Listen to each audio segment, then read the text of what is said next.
Hello everyone, कैसे हैं आप सभी। आई होप आप सभी बहुत अच्छे होंगे। तो आज हम करने वाले हैं फ्रांसीसी क्रांति। ये है क्लास 9th का हिस्ट्री का चैप्टर नंबर 1। ये बहुत ही ज़्यादा इम्पॉर्टेंट चैप्टर है एंड आगे भी ये आपको बहुत ज़्यादा काम आने वाला है। ये बहुत ज़्यादा फेमस रिवॉल्यूशन रहा है, फेमस क्रांति रही है। तो बिना किसी देरी के इसको स्टार्ट करते हैं। और जहाँ भी अगर आपको समझ में ना आए तो मुझे कमेंट में बता देना। और उससे पहले अगर आपने चैनल को सब्सक्राइब नहीं किया है तो प्लीज़ सब्सक्राइब कर लेना एंड वीडियो को शेयर कर देना। तो चलिए शुरू करते हैं।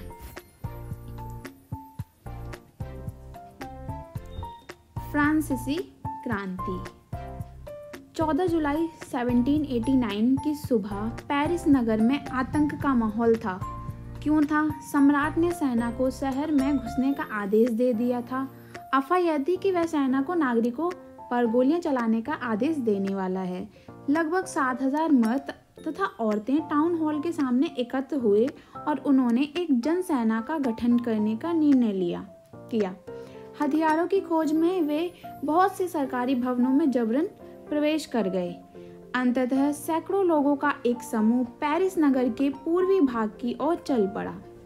बास्तिल किले की जेल को तोड़ डाला, जहां भारी मात्रा में गोला बारूद मिलने की संभावना थी।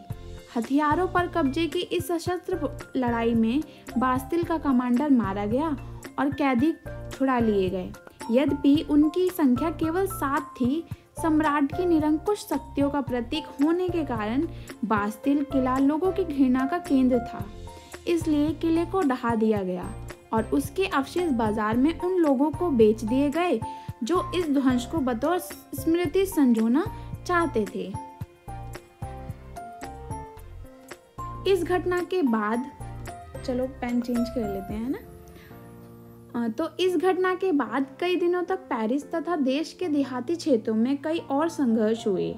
अधिकांश जनता पाव रोटी की महंगी कीमतों का विरोध कर रही थी। बाद में इस दौर का सिंहावलोकन करते हुए इतिहासकारों ने इसे एक लंबे घटनाक्रम की ऐसी शुरुआती कड़ियों के रूप में देखा जिनकी परिणति फ्रांस के सम्राट को फांसी दिए जाने में हुई। हालांकि उस समय अधिकांश लोगों को ऐसे नतीजे की उम्मीद नहीं थी। ऐसा क्यों और कैसे हुआ? तो इसके कुछ पार्ट्स कर दिए गए हैं और उन पार्ट्सों में से फर्स्ट हम स्टार्ट करते हैं। जो इम्पोर्टेंट है मैंने उन्हें ऑलरेडी हाईलाइट किया हुआ है, तो ये वो आप अपने इसके नोट्स बना सकते हैं। सन 1774 में बुरबू राजवंश का लुई 16 फ्रांस की राजगद्दी पर आसीन हुआ।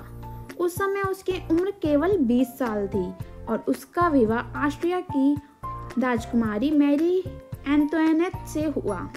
राजरोहण के समय उसने राजकोष खाली पाया। लंबे समय तक चले युद्धों के कारण फ्रांस के वित्तीय संसाधन नष्ट हो चुके थे। वर्साय के विशाल महल और राज दरबार की शान शौकत बनाए रखने की फिजूल खर्ची का बोझ अलग से था। लुई 16 के शासनकाल में फ्रांस ने अमेरिका के 13 उपनिवेशों को साझा सूत्र ब्रिटेन से आज़ाद कराने में सहायता दी थी। इस युद्ध के चलते फ्रांस पर 10 अरब लिरवे से भी अधिक का खर्च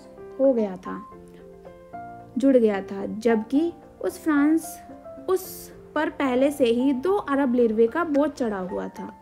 सरकार से कर्जदाता अब 10% ब्याज की मांग करने लगे थे। फलस्वरूप फ्रांसीसी सरकार अपने बजट का बहुत बड़ा हिस्सा दिनों दिन बढ़ते जा रहे कर्ज को चुकाने पर मजबूर थी। अपने नियमित खर्चों जैसे सेना के रखरखाव, राज दरबार, सरकारी कार्यालयों या विश्वविद्यालयों को चलाने के लिए फ्रांसीसी सरकार करों में वृद्धि के लिए बाध्य हो गई, पर यह कदम भी नाकाफी था। 18वीं सदी में फ्रांसीसी समाज 3 एस्टेट्स में बटा और केवल 3 एस्टेट्स के लोग ही कर अदा करते थे। मतलब 3 एस्टेट्स में जो था फ्रांसीसी समाज को बांटा गया, लेकिन जो 3rd एस्टेट्स के लोग थे सिर्फ वही पेमेंट करते थे, कर देते। वर्गों में विभाजित फ्रांसीसी समाज मध्यकालीन सामंती व्यवस्था का अंग था। प्राचीन राजतंत्र पद का प्रयोग सामान्यतः सन 1789 से पहले के फ्रांसीसी समाज एवं संस्थाओं के लिए होता है। चित्र 2 फ्रांसीसी समाज की वर्ग व्यवस्था को दर्शाता है। पूरी आबादी में लगभग 90% किसान थे, लेकिन जमीन के मालिक किसानों की संख्या बहुत ही कम थी। लगभग 60% जमीन पर कुलीनों, चर्च और तीसरे एस्टेट्स के अमीरों का अधिकार था। प्रथम 2 एस्टेट्स कुलीन वर्ग एवं पादरी वर्ग के लोगों को कुछ विशेष अधिकार जन्मना प्राप्त थे, मतलब जन्म से ही प्राप्त थे।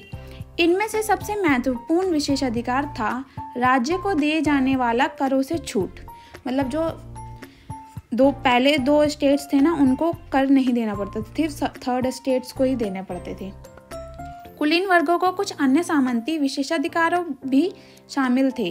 वह किसानों से सामंती कर वसूल करता था।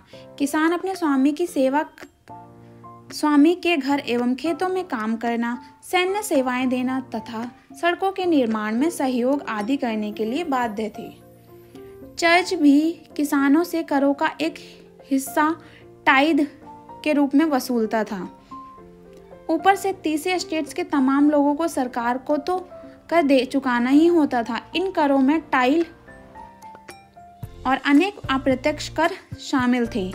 अप्रत्यक्ष कर नमक और तंबाकू जैसी रोजाना उपभोग की जाने वाली वस्तुओं पर लगाया गया। इस प्रकार राज्य के वित्तीय कामकाज का सारा बोझ करों के माध्यम से जनता वहन करती थी। जीने का संघर्ष। फ्रांस की जनसंख्या सन 1715 में 2.3 करोड़ थी, जो 1789 में बढ़कर 2.1 करोड़ हो गई।